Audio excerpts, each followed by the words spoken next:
Namaskar. This is Dr. Alok Roy. Like every Saturday, I'm here again with you on this Saturday in webinar series of Health is the Ultimate Wealth. This time, we have brought an issue which affects your hands. We are so getting used to using our hands so often, especially with the mobile phone. We hold our mobile phone in our hands. We keep on working with our hands all the time. And so a lot of new things which has come up, and hand is something which is very important to us. If there are problems with the hand, then we kind of feel incapacitated in ability to discharge our activity. Today I have with me Dr. Anirban Chatterjee, who's probably one of the best hand surgeon and doctor of Eastern India. Without wasting a time, I would pass on to Dr. Anirban Chatterjee and for him to present hand ailments and its treatment. Over to you, Anirban. Good evening, sir. Thank you for your introduction. I'll just share my screen.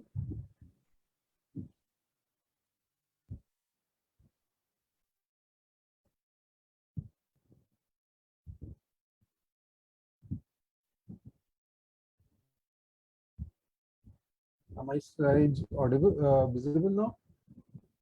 Yes. So, looking at the common hand ailments, the hand, or as we know of it, can be affected by a lot of disease processes. So, the commonest diseases which can affect the hand, they involve congenital things or birth defects, which are present right from birth. Sometimes and more commonly, any injury, कोई चोट लग जाता है हाथ में, तो we get injuries. So that can be a closed injury where the soft tissues are intact, or sometimes where the bone and the soft tissues both are injured, where there are open injuries. Then we have certain tumors, which can involve the soft tissues or arise from the bones of the hand itself. Then we have infection within the soft tissues of the hand as well as from the bone itself. Then we can have certain conditions like arthritis or जिसको गठिए का problem बोलते हैं या जोड़ों में problem बोलते हैं. There are specific type of arthritis like rheumatoid arthritis जहाँ पे multiple joints in the hand, they get affected, they get swollen, and they can cause deformity. Then we have certain conditions which are just related to age, old age, so osteoarthritis, though it is most common in the knees, in the lower limbs, but the hand, because of its increased amount of activity, can get also affected, especially for people who use their hands for a lot of heavy work. So manual laborers, those who use vibrating power tools, these are more commonly involved with these degenerative hand conditions. Then the hand can be affected because of nerves which are in the hand, which can get compressed either within the hand itself or slightly further away from the hand, and they can show symptoms in the hand itself. And then we have other miscellaneous conditions that can affect. So just to give you an example of an congenital hand, this is something which is present from birth. The commonest we encounter is the duplication of the thumb. So there is an extra thumb, like Hrithik Roshan is famous for having an extra thumb, which is a lucky charm for him, he thinks. But sometimes these, if they come off at bizarre areas, they become problematic. Not so much in our country, but more so in the Western world or in colder climates where the hand needs to be protected in gloves. So wearing gloves becomes a problem, and most of these parents would want the extra digit to be either removed or made cosmetically functional. The other thing is the syndactyly, where the two fingers are joined together, and these can be surgically separated and given good functional outcome. Trauma is the most common thing in the hand which we encounter, and this can injure not only the soft tissues but also the bone of the hand. Now here is a case example where there is a cut injury, and you can see that some of the fingers are in a particular position and two of the fingers are lying straight out, which gives us an idea that probably the tendons inside are cut, or probably the nerves also are cut. And these need to be addressed accordingly and as soon as possible. We have certain tumors which appear in the hand. So the commonest is a benign tumor like a ganglion cyst. It is called as a cyst, though essentially it is actually a hernial sac which is coming out from either the wrist joint or from the some of in between the carpal bones. And it is entirely benign. It can become painful at times. Sometimes its size grows, sometimes it shrinks. And as a treatment modality, if it becomes too painful, it can be aspirated with a syringe and needle, and some medicine can be put inside so that it shrinks. But oftentimes this may not work very well. It can tend to recur. And so in some cases, it can be simply removed by surgery. Other common ones are a small lipoma in the hand or a glomus tumor, which happens just underneath the fingernail. Often gets delayed diagnosis because the people think that it is coming from the cervical spine, the tingling in the hand or the knob. But there is a typical type of pain just underneath the nail bed, and removal gives good. And sometimes we get these type of tumors of these sheaths which can be removed. Then we can get tumors arising from the bone itself. And among the commonest one is a condition called an enchondroma, which is a cartilage-based tumor coming out from the bone or from the giant cell of tumor of the bone. These can be observed. Some are mostly benign and don't do much problems. Infection is again common problem in the hand, especially for individuals who are prone to it, especially like diabetics or chronic infection when especially housewives who are or even gentlemen who are commonly used to using water a long time. So the hand tends to, the fingernails tend to stay wet and fungal infection happens around. So it's a condition called paronychia. And this is where sometimes we have to cut and remove the pus from inside so that it can drain out, and then antibiotics can be given to control the rest of the infection. Sometimes the bone can also get affected. In our country, tuberculosis is quite common, though we know that tuberculosis mainly affects the lungs, but bone tuberculosis is also not very uncommon. But the good thing about this is once the diagnosis is established that it is a bone tuberculosis, and we give them medication for at least 1 year, these conditions completely heal and the hand comes back to almost near normal function. And like I mentioned about inflammatory arthritis, this is an example of a patient with a rheumatoid arthritis. In this, multiple small joints are affected. The swelling comes up, there's redness and swelling in the joints that are painful, and gradually a deformity develops because of the imbalance of all the tendons that are there around the hand. These can be helped with some medication. We now have newer generation of medications, including biologics, which can help to control the inflammation and prevent the uh, uh, uh, destruction of these joints. And we can give them splints and hand therapy to keep them in reasonably good position. And in late stages, they will benefit from surgical intervention. More commonly, we have conditions like this, which is a Declarative Synovitis. So along the thumb, we have these extensor tendons, which actually help us to get our thumb up and down. So these tendons, which are along the radial side of the thumb here, they tend to get compressed in their natural compartments. This is nature has designed it such, but sometimes there is inflammation there. And so we get pre-existingly, sometimes the compartment structure itself is problematic. And instead of a single septa, there may be multiple septae, which predisposes it to compression. And then physiological conditions like pregnancy and lactation, wherein there is a generalized fluid buildup in the entire body system. All it does, it causes the tendons to get inflamed. And so the tendons are constricted within the tight space which is naturally present. But this responds well to the natural process. Once the pregnancy and lactation is over, it resolves by itself. But in certain cases, the compartment itself is problematic and therefore they will not help.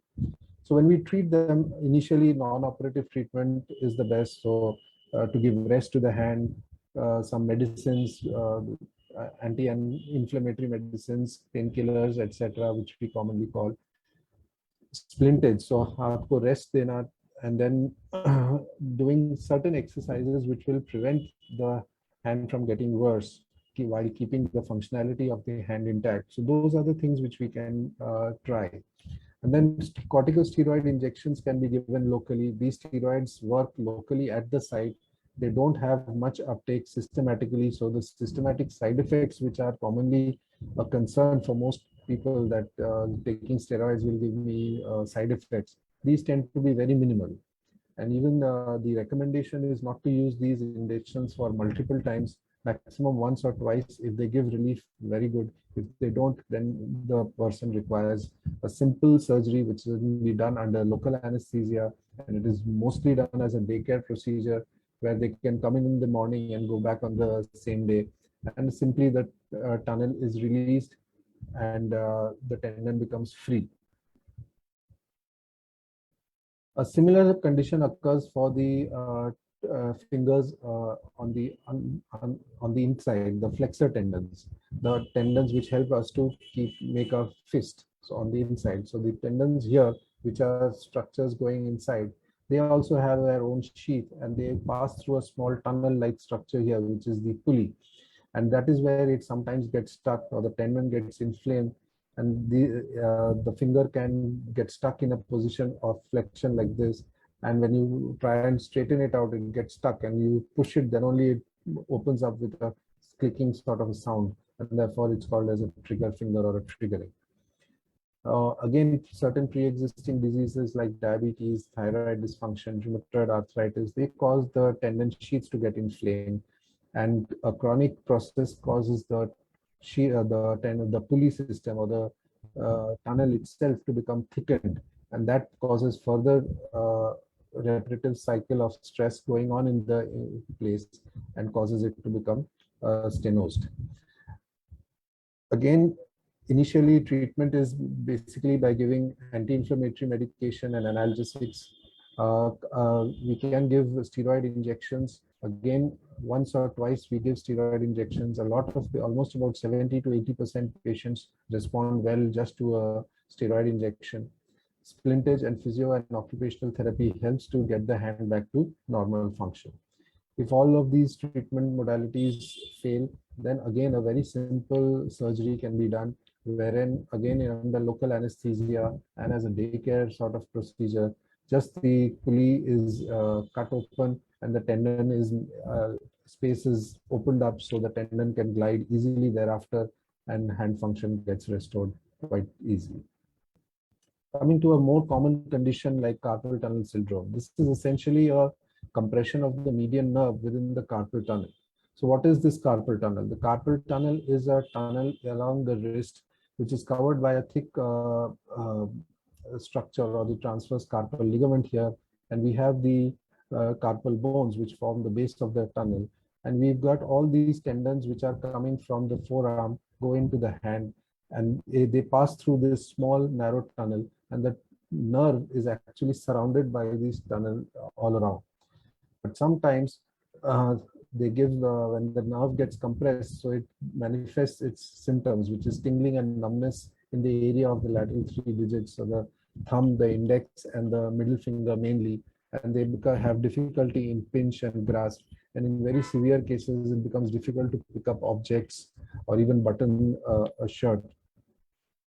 Again, the causes can be sometimes genetic, meaning the size of the tunnel itself is small to start with. Gestational, like in declarants, again, pregnancy and lactation can cause the tendons to swell up, and therefore the tendon the nerve gets compressed.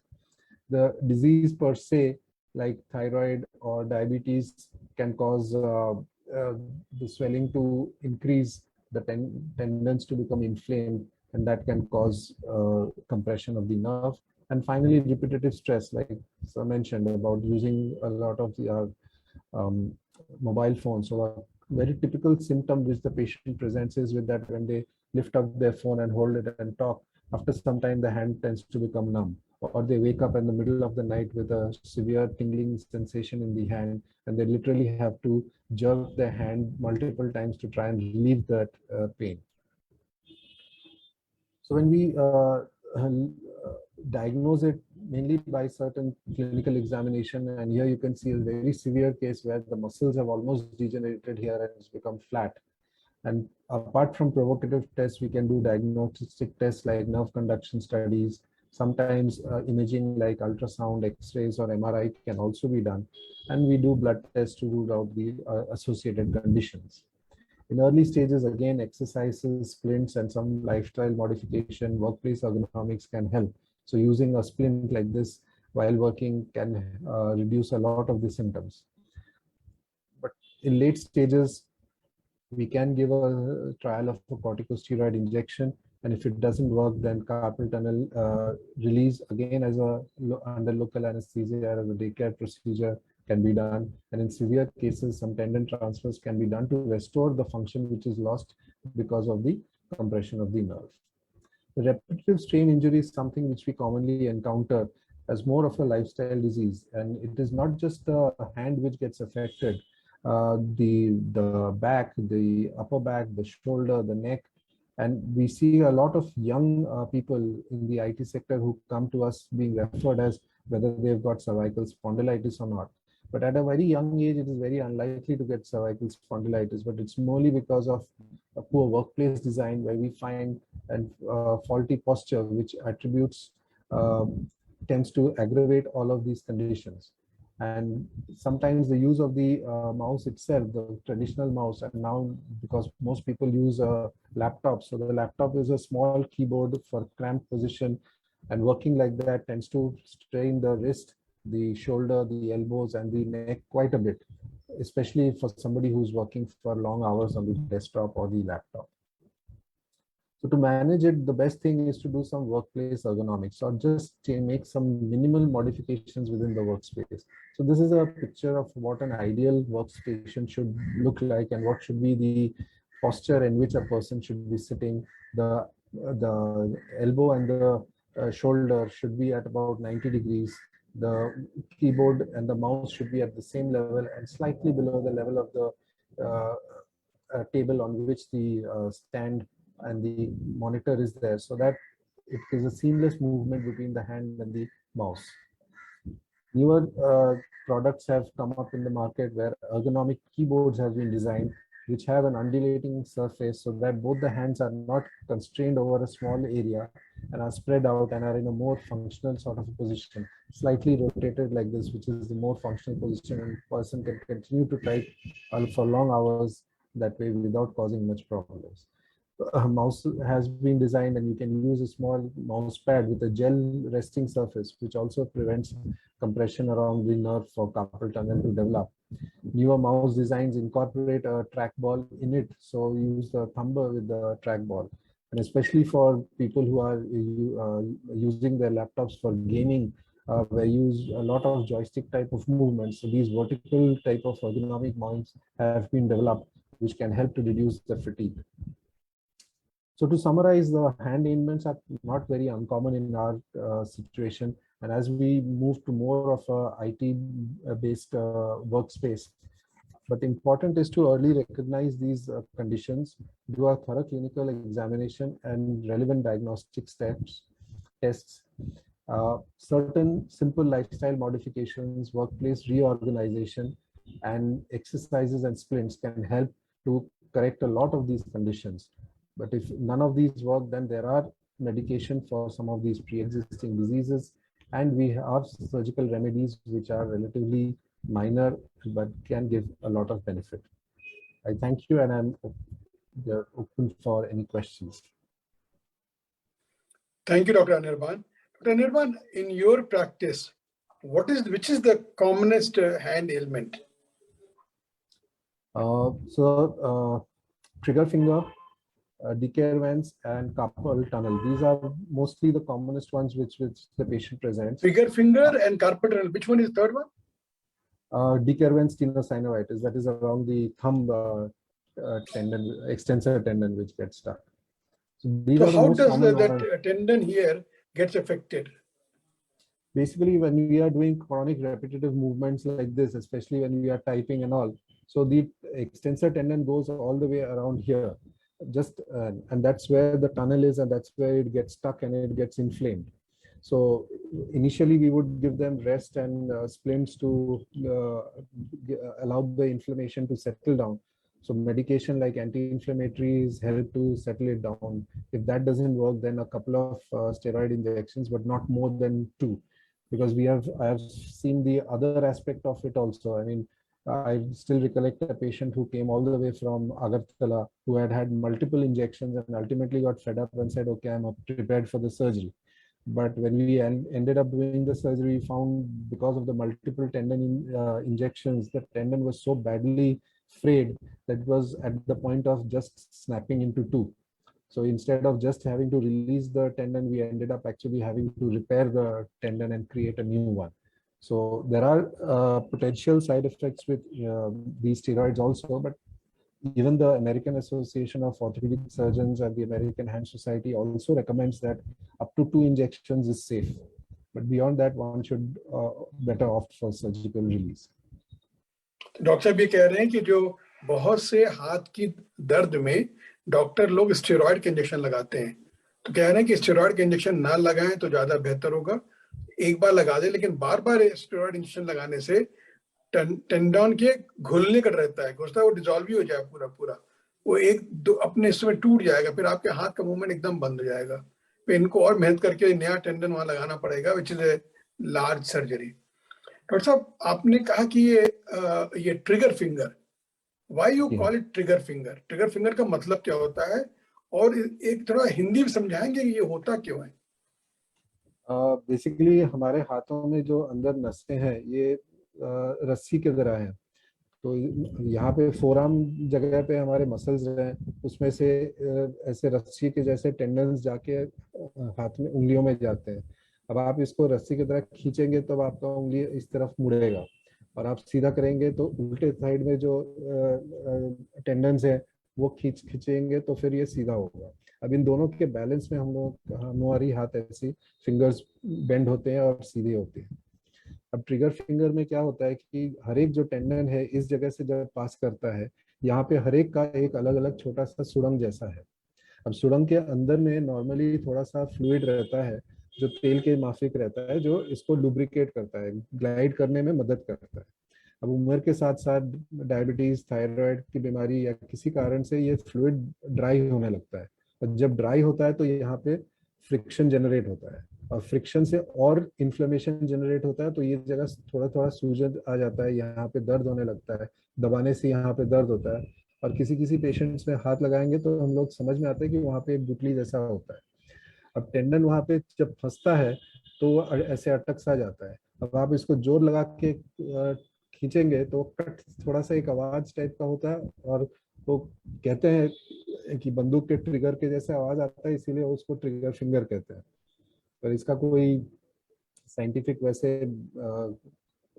Basis हमें मिला नहीं है, but it's compared with traditional teaching बोला गया है कि ऐसे आवाज आता है इसीलिए उसको ट्रिगर फिंगर कहते हैं। तो इसका इलाज क्या है? इलाज ये है कि पहले फर्स्ट स्टेज पे हम लोग मेडिसिन से ट्राई करते हैं कि इसका इन्फ्लेमेशन अगर कम हो जाए तो अच्छी बात है। अगर इससे कंट्रोल नहीं होता है तो फिर 1 या 2 टाइम स्टेरॉइड इंजेक्शन दे सकते हैं। स्टेरॉइड लोकली वहीं पे एक्ट करता है अप टू 6 वीक्स, 1.5 महीने तक स्टेरॉइड का काम चलता रहता है, और वो धीरे धीरे वहाँ का इन्फ्लेमेशन को कम कर देता है। अब इन्फ्लेमेशन कम कर देता है तो टनल के अंदर आपका जो स्वेल्ड अप टेंडन था वो छोटा हो जाता है, तो अगेन ग्लाइड कर सकता है easily. Up to 70 to 80% individuals में single shot injection gives good relief. लेकिन कुछ इंडिविजुअल्स हैं जिनमें समझिए जिनका रूमेटॉइड आर्थराइटिस है कि इनका इनहेरेंटली टेंडन शीथ में इन्फ्लेमेशन होते ही रहेगा, तो रूमेटॉइड कंडीशन जब तक कंट्रोल में नहीं होगा इनकी ट्रिगरिंग बार बार होती रहेगी। तो इन केसेस में it is better to go for surgery, और सर्जरी करके हम लोग टेंडन शीथ को कट करके ओपन कर देते हैं, जो टनल है उसको कट के ओपन कर दिया जाता है। तो अभी फ्रिक्शन की जो एरियाज हैं वो फ्रिक्शन एरियाज ही अभी नॉन एग्जिस्टेंट हो जाएंगे, तो फिर टेंडन ग्लाइडिंग करने में आसानी हो जाती है। ठीक है, तो आपने कहा 3 बड़ी कॉमनेस्ट बीमारी है। एक तो आपने कहा डिवोरियन जो थंब का जो एक इन्वॉल्वमेंट है, एक ट्रिगर फिंगर, एक आरएसआई, रिपीटेटिव स्ट्रेस इंजरी। ये आरएसआई आपने कहा कि जो लोग कंप्यूटर पे काम करते हैं, हमारी एक कोलीग है, वो फोन हाथ में पकड़ लेती है दिन भर, उसके फोन पकड़ने से यहाँ पे तो गैंग्लियन हो गया था, यहाँ स्वेलिंग हो गई थी, और हाथ में बहुत पेन रहता था। तो जो लोग भारी फोन उठाते हैं रिपीटेडली, वो भी तो एक कारण हो सकता है उनकी बीमारी का, हाथ की बीमारी का। जी हाँ, any form of repetitive strain, मतलब बार बार जो स्ट्रेस एक ही जगह पे पड़े, उसी को हम लोग रेपिटेटिव स्ट्रेन इंजरी कहते हैं। और ये इंजरी क्योंकि माइनर सा होता है, हमें समझ में नहीं आता कि एक्चुअली इंजरी हुआ है। हमारे हाथ में मूस लग गया, या हम लोग गिर गए, या कुछ उठाते हाथ से कुछ गिर गया, तो एक इमीडिएटली इंजरी हुआ है ये समझ में आता है। लेकिन ये इंजरी है कि क्रॉनिक छोटा छोटा छोटा करके इंजरी हर रोज होते रहता है, और बाद में जाके सिम्टोमेटिक होने लगता है। तो अभी सीवियर कंप्रेशन होगा तो वहां पे भी जो फ्लूइड जमेगा, फ्लूइड तो ग्लाइड नहीं कर पा रहा है ना, इसका जो पूरा शीथ है इसके अंदर अगर फ्लूइड ग्लाइड नहीं कर पा रहा है और आप टेंडन को कॉन्स्टेंटली मूव करते जाएंगे, तो एक जगह पे वहां पे एक छोटा सा वो सिस्ट फॉर्म करता है। तो गैंग्लियन ऑफ वो, मैंने मेंशन किया कि रिस्ट के इस जगह पे गैंग्लियन सबसे कॉमन होता है, but ganglions can also arise from the tendon sheath. So tendon sheath ganglions is also a very well known pathological entity, और हम लोगों ने इसके ऑपरेशन भी किए हैं। फ्लेक्सर टेंडन्स में भी आता है, एक्सटेंसर टेंडन्स में भी आता है। It is not uncommon. आप नॉर्मली दिन में कितनी बार ऐसे हैंड की बीमारियां देखते हैं? Sir as a hand surgeon यही तो देखता हूँ। कितना, फिर भी कितने मरीज आते हैं आपके पास? काफी काफी आते हैं सर, काफी आते हैं। अच्छा, एक लास्ट क्वेश्चन आपसे। आपने बताया कि जो लोग वाटर में काम करते हैं उनके नाखून के इस तरफ इन्फेक्शन आता है, फंगल इन्फेक्शन आता है। What about nail infection, nail bed, nail infection of the hand? Nail infections भी होते हैं सर, डायबिटिक पेशेंट्स और क्रॉनिक जिनका इम्यूनोसप्रेशन है। समझिए कोई पेशेंट का कीमोथेरेपी वगैरह चल रहा है, so these are patients who are prone to fungal infection of the nails or the nail beds. तो उनमें हमें वी मेक देम अवेयर कि specially those who are using water a long time, तो to try and keep the area dry, उसको सूखा रखें। आप काम करिए बेशक, बस काम होने के बाद आप फिंगर्स को अच्छे से देख लें, उसको ड्राई कर लीजिए, और ज़रूरत पड़े तो कुछ एंटी फंगल पाउडर वगैरह भी आप लगा सकते हैं। डॉक्टर साहब, आखिरी question. I find a lot of people are now painting their nails in various forms. They use artificial nail, they use gel nails. Don't they impact their nails? It can, but I have fortunately not come across patients who have come to me that I use these false nails or I use these nail polish or colors, and because of that I'm having an issue. Maybe they don't come to me as a hand surgeon. They may be actually going to a dermatologist ki it is a skin related or a nail related problem. So maybe my dermatologist colleague might be facing these patients more than I have encountered in my clinical practice. Thank you very much. आप सब सहमत होंगे कि doctor Anirban ने बड़ी अच्छी तरह से हमें बताया कि हाथ की कॉमन प्रॉब्लम्स क्या होती हैं और इनका इलाज क्या है, और क्या क्या तरीके हैं इनको अपने हाथ को तंदुरुस्त रखने के। इन्होंने ये भी बताया कि जो है, जो रिपीटेटिव स्ट्रेस इंजरी होती है, जो हम लोग बार बार मोबाइल पे या लैपटॉप पे काम करते हैं, तो उसके बहुत तरह से नए नए लैपटॉप के कीबोर्ड आ गए हैं, माउस आ गए हैं, वो आपको हेल्प करते हैं। उन्होंने बताया कि जो है दवाइयों से ठीक होता है, स्टेरॉयड देने से ठीक होता है, और कभी कभी स्ट्रेस इनको ऑपरेट करना पड़ता है, उससे ठीक होता है। तो there are various ways of treating your hand and caring for it. So please take care of your hand, stay healthy, stay happy. We'll see you again next week. Thanks everybody. Thank you, Dr. Anirban, for joining us this week. Thank you. Namaskar. Thank you, sir. Namaste.